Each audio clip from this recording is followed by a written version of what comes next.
나이와 성별을 불문하고 라면은 건강에 치명적이라 생각하고 무조건 멀리 하셨던 분 계신가요? 앞으로 여러분이 라면을 먹게 된다면 오늘 알게 된 정보를 바탕으로 드시기 전 반드시 점검해 보시길 바랍니다. 여러분 라면 좋아하시나요? 당연히 라면을 싫어하시는 분들보다 라면을 좋아하시는 분들이 더 많을 거라 생각됩니다. 저 또한 일주일에 한두 번 정도는 꼭 먹는 것 같고 새로운 라면이 나오면 궁금해서 무조건 먹어보는 편인데요. 이런 라면 건강에 안 좋을 거라고 생각하고 무조건 안 드시는 분들도 많은 것 같은데 오늘은 이 라면에 관한 오해와 라면을 충분히 건강하게 먹을 수 있는 방법까지 알아보는 시간을 가져보도록 할게요. 안녕하세요. 여러분의 건강 지킴이 쭌쌤입니다. 세계적 논문을 바탕으로 정말 유익한 건강 정보만 여러분께 소개해드릴 수 있는 채널이 되도록 최선을 다하겠습니다. 앞으로 도움되는 건강 정보를 계속 받고 싶으시다면 구독, 알림 설정 눌러주세요.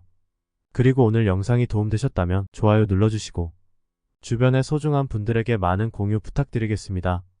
제가 영상을 제작하는 데 있어 큰 힘이 되니 꼭 부탁드리겠습니다. 그럼 지금 바로 시작해볼까요? 라면의 문제점은 아마도 많이 알고 계시지 않을까 싶어요. 하지만 사실인 부분도 있고 사실이 아닌 오해도 있는 것 같아서 몇 가지 짚고 넘어가도록 할게요. 첫 번째, 라면에는 나트륨이 아주 많이 들어있어 먹으면 안 된다. 맞습니다. 나트륨을 과다 섭취하면 고혈압, 심혈관 질환, 신장 문제 등이 발생할 수 있습니다. 특히 고혈압은 심장마비나 뇌졸중의 주요 원인이 되기도 하는데요. 라면 한 봉지에는 하루 권장 나트륨 섭취량의 절반 이상이 들어있습니다. 하지만 여러분 이 사실도 알고 계셨나요?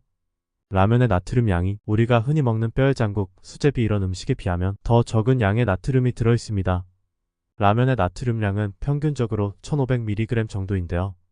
뼈해장국은 2000mg이 훌쩍 넘고 수제비 또한 2000mg이 넘습니다. 많이 놀라셨죠? 이렇게 보면 다른 한식들에 비해 라면의 나트륨량은 의외로 높은 편이 아닙니다. 날마다 라면을 드셨을 경우에만 나트륨 과다 섭취로 문제가 되는 거지. 한 번씩 드시는 경우에는 크게 걱정하지 않으셔도 될 정도입니다. 두 번째, 라면은 영양 성분도 좋지 않고 칼로리만 높다. 반은 맞고 반은 틀린 말인데요. 라면은 대부분 튀김면을 사용하기 때문에 지방 함량이 높습니다. 특히 포화지방과 트랜스지방이 많이 포함되어 있어 혈중 콜레스테롤 수치를 높이고 심장병과 같은 질환의 위험을 증가시킬 수 있는데요.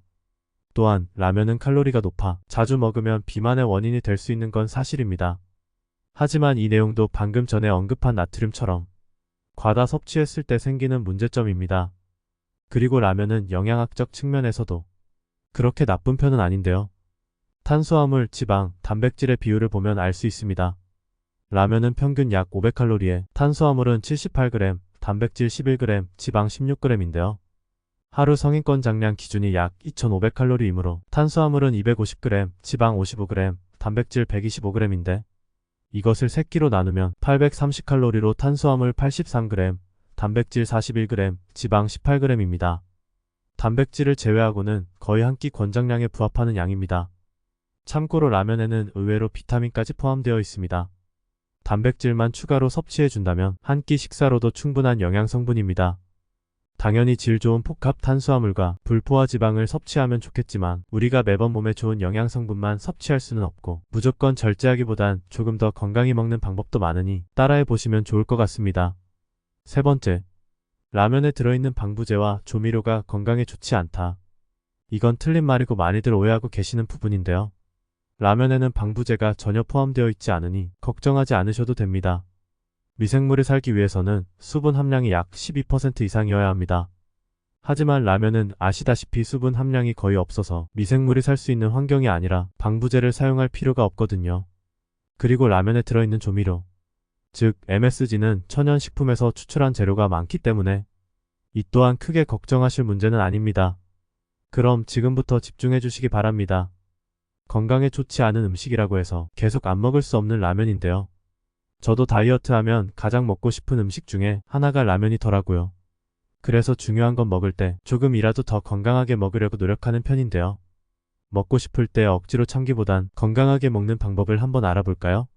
첫 번째는 라면은 대부분 튀김면을 사용하기에 먼저 면을 끓인 후에 물을 버리고 새로운 물로 다시 끓여주시면 면에 있는 기름이 빠져나가 지방과 칼로리를 낮춰서 더욱 담백하게 드실 수 있습니다.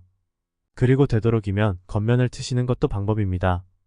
겉면은 기름에 튀기지 않고 건조시켜 칼로리가 낮고 튀김면에 비해 지방 함량이 낮습니다. 두 번째, 나트륨 함량을 줄이는 방법입니다. 라면 먹고 국물에 찬밥 말아서 김치 올려 먹으면, 네, 정말 지금 영상을 만드는 이 순간에도 군침이 도는데요. 하지만 반찬으로 김치를 피해주시고 라면 국물은 되도록이면 남기도록 하세요. 그 이유는 라면 스프에는 나트륨이 많이 들어있는데요. 그래서 스프를 반만 넣고 파나 마늘, 콩나물 등을 추가해 드시는 것도 방법입니다. 그리고 나트륨 배출을 돕는 칼륨이 풍부한 식품을 함께 넣으면 좋습니다. 대표적인 칼륨 식품으로는 시금치, 바나나, 토마토가 있습니다. 라면에 시금치를 추가하거나 혹은 토마토를 넣어보세요. 라면을 먹은 후 바나나를 후식으로 먹는 것도 좋은 방법입니다. 그리고 컵라면 면발이 더 쫄깃하다고 하면서 컵라면을 즐겨 드시는 분들 많이 계시죠? 일반적으로 봉지라면보다 나트륨 함량이 더 높은 경향이 있습니다. 이는 컵라면이 상대적으로 조리 시간이 짧고 즉석에서 먹기 편리하기 때문에 맛을 강하게 하기 위해 나트륨을 더 많이 사용하는 경우가 많습니다. 저는 한 번씩 토마토를 넣어서 먹거나 우유를 넣어서 먹는 조리법을 사용하고 있습니다. 토마토와 우유를 이용하면 나트륨 배출에도 효과적이고 좀 더 자극적이지 않고 부드러운 맛을 느낄 수 있어서 좋더라고요. 마지막으로 라면에 단백질을 추가해서 영양을 보충하는 방법인데요. 라면은 탄수화물 위주의 음식이기 때문에 단백질이 부족할 수 있습니다. 닭가슴살, 두부, 달걀, 새우, 버섯 등을 라면에 추가하면 단백질 섭취를 늘릴 수 있습니다. 저는 라면을 끓일 때 무조건 달걀을 넣어 먹고 두부가 있을 경우 작은 크기로 잘라 넣어서 조리해 먹는데 맛도 좋고 그냥 라면만 먹을 때보단 훨씬 더 포만감도 오래가서 제대로 된 한 끼 먹은 것처럼 든든하더라고요. 오늘 영상을 통해 라면의 모든 것에 대해 상세히 다루어 보았습니다. 라면은 건강에 매우 유익한 식품이라고는 할 순 없지만 적절하게 섭취하면 충분히 건강하게 즐기실 수 있으실 거예요. 라면은 간편식이라 간편하게 먹는 게 장점인데 제가 알려드린 방법으로 먹기엔 너무 귀찮으실 수도 있는데요. 맞습니다. 하지만 영양학적으로 부족한 라면을 조금이라도 건강하게 먹는 취지에서 알려드리는 정보이니 번거롭더라도 드시기 전 조금만 신경 써주시면 좋을 것 같습니다. 여러분은 질병을 예방하고 건강을 유지하는 데 가장 중요한 건 뭐라고 생각하시나요? 운동은 너무나도 당연한 사실이니 제외하고 저는 가장 중요한 두 가지만 꼽으라면 면역력 관리와 장 건강을 꼽는데요. 많은 논문에서 이 부분을 많이 강조하고 있습니다. 면역력이 떨어지면 감기부터 위험한 암까지 모든 질병의 원인이 될 수도 있습니다. 장 건강이 중요한 이유는 음식을 소화시키는 중요한 역할을 담당하기 때문인데요. 그래서 저는 이 두 가지를 바탕으로 음식을 건강하게 섭취하려고 노력하고 있습니다. 앞으로도 이러한 내용을 더 자세히 다뤄보도록 할게요. 혹시 면역력에 대해 궁금하신 분 계시면 아래 고정 댓글에 링크 눌러서 영상 참고해주세요.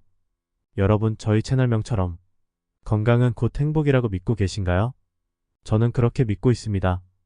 하루아침에 좋은 음식만 찾아 먹는다고 건강해지는 것은 아닙니다. 비싸고 좋은 영양제 먹는다고 건강해지는 것도 아닙니다. 가족의 건강과 행복 모두 일상의 작은 습관에서 비롯된다고 믿습니다. 그래서 꾸준한 노력이 필요합니다. 다이어트 또한 마찬가지입니다. 지속 가능하게 만들려면 쉽고 간편하게 접근해야 합니다. 제가 가진 조리사 자격증을 바탕으로 여러분께 더욱 건강한 식생활을 제안드리고자 노력하고 있습니다. 그리고 저희 어머니께서는 2번의 암을 극복하신 경험이 있어 옆에서 지켜본 저는 건강의 중요성을 누구보다도 깊이 느끼고 있습니다. 제가 아직은 영상 편집이나 영상 내용에 있어 많이 부족한 부분이 있을 수 있으나 많은 응원해주시면 앞으로 여러분의 건강과 행복을 위해 유익한 정보들을 제공해드리려고 최선을 다하겠습니다. 구독과 좋아요 아직 안 누르셨다면 눌러주시면 감사하겠습니다. 여러분의 가정의 건강과 행복을 더할 수 있기를 바라며 오늘도 귀중한 시간을 내어 이 영상을 시청해주셔서 감사드리며 다음 영상에서도 더욱 흥미로운 내용으로 찾아뵙겠습니다. 건강하고 행복한 하루 되세요.